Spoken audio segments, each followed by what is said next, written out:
Александар Ношпал. Здраво. Здраво. Најдобар студент по моден дизајн во Интернационалната школа за моден дизајн Есмонт во Париз. На што те потсеќа тоа време, Ношпал? Ме потсеќа на многу убави спомени, на една младост која што ме изгради како човек, како личност, како професионалец.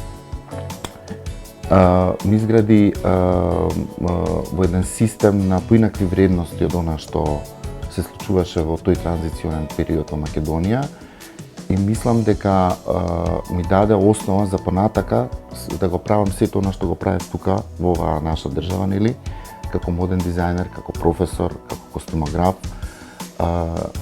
Пред се, како професор би рекол, бидејќи тоа беше најбитното, нели, за да го пренесам знаењето на помладите генерации.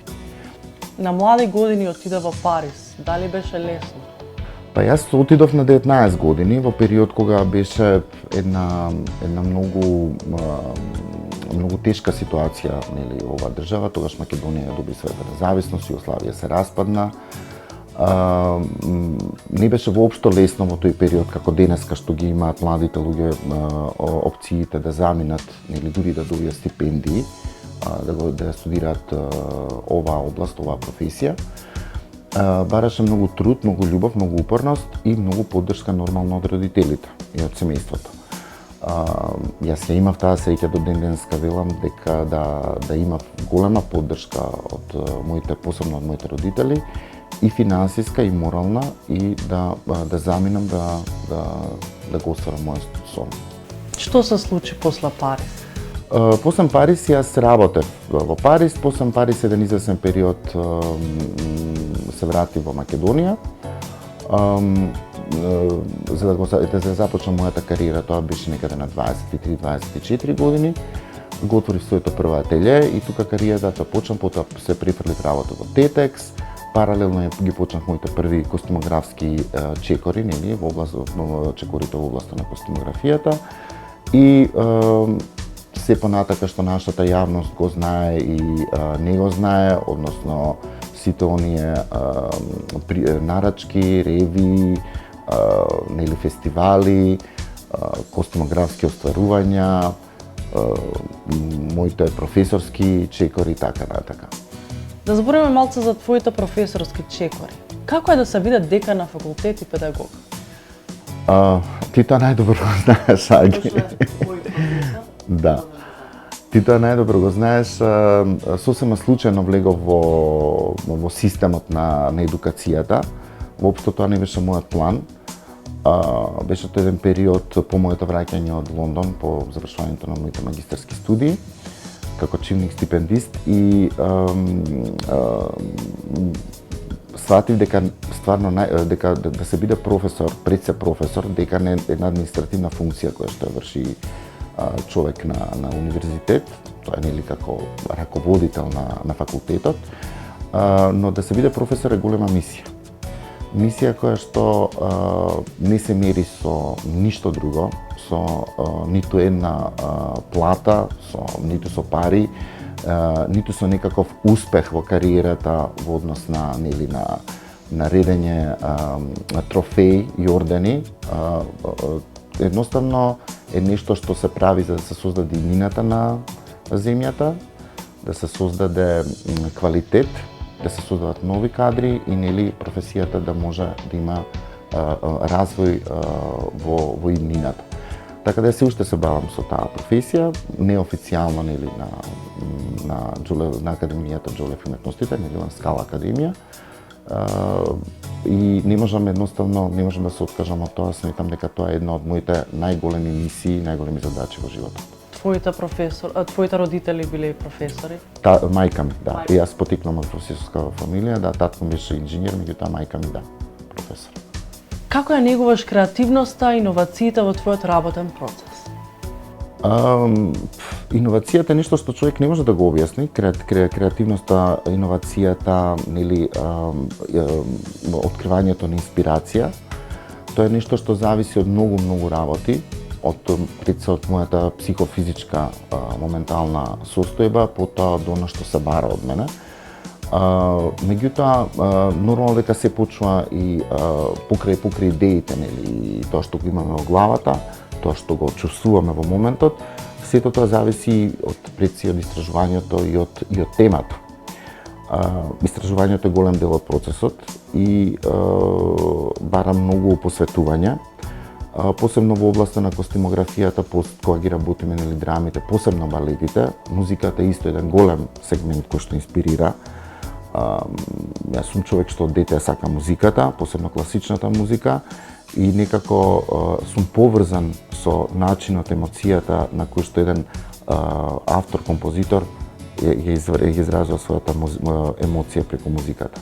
Така да, во принцип, во зависност што работам, меѓутоа генерално, да, инспирацијата се наоѓа во секој сегмент. Тоа е музиката, историјата на уметност, историјата на костимот, архитектурата, многу сегменти.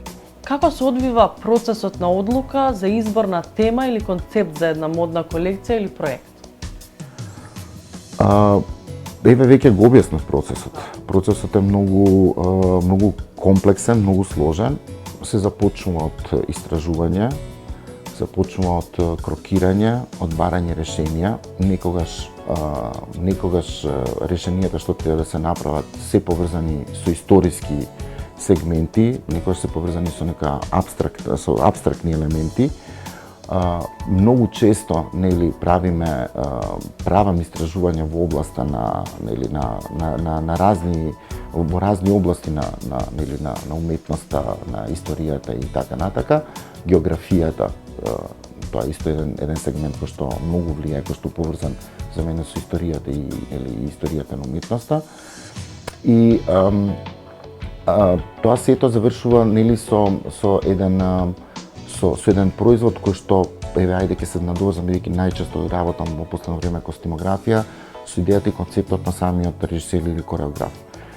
Нешто што взаемно го разработуваме заедно, ги разменуваме чувствата, енергијата, емоциите, односно она што треба да го изградиме како концепт.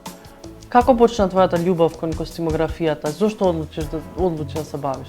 Па, Агнеса, јас сум човек што не се лимитира на една одредена област и не се дефинира како професионалец во една одредена област на дизајнирањето облека. Започнав како човек што беше заинтересиран за висока мода. Меѓувремено почнав паралелно да ја работам на костимографијата. Костимографијата исто нешто што кај мене постои и тлее од малите денови. Сум дете кој што е растено во театар, односно е носено на театарски представи, на мајски оперски вечери. Така да, едноставно, сега кога ќе направам една анализа, нели, една ретроспектива на она што ми се случувало во животот, сваќам дека уште од мали нозе некако дизајнирањето на облека било поврзано не само со облеката, самата облека по себе, туку било поврзано со филмски серијали, со балети, со опери и така натака. Така да, изборот мој на студирање и специализација во висока мода, мислам, е токму поврзан со сегментот на креирањето театарски костими, бидејќи тие двата сегменти некако се најслични и многу се преклопуваат. Како го гледаш влијанието на костимографијата врз карактеризацијата на ликовите и нивната приказна?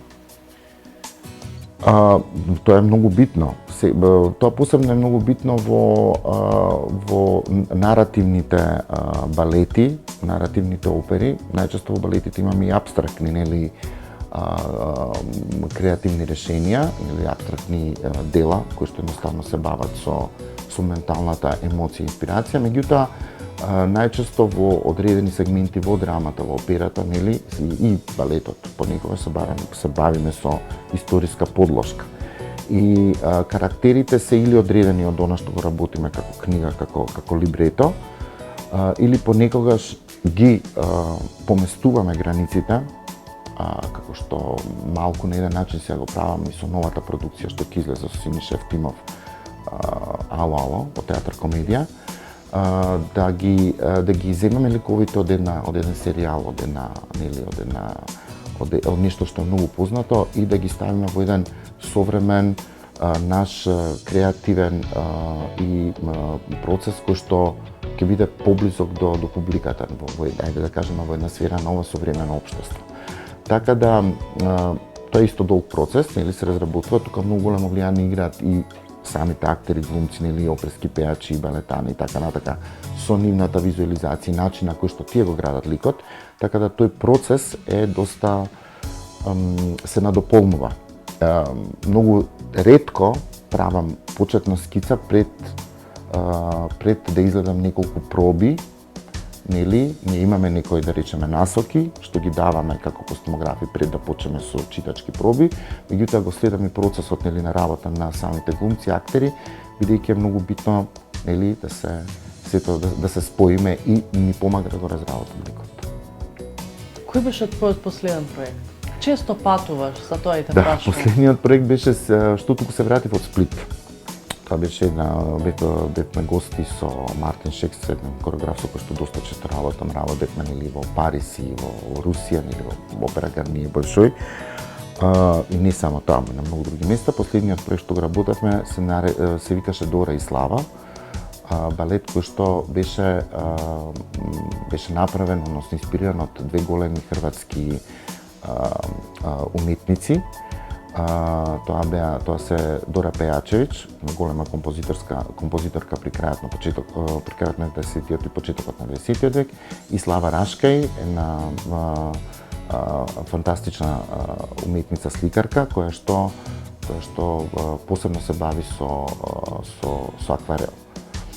Така да ги споивме кои што креираат, нели, работат во истиот период, така да ги споивме како инспирација, нели, да направиме едно интересно дело. Каква е твојата филозофија на дизајнот и кои елементи ги карактеризираат твоите уникатни креации? Тоа е малце комплексно прашање.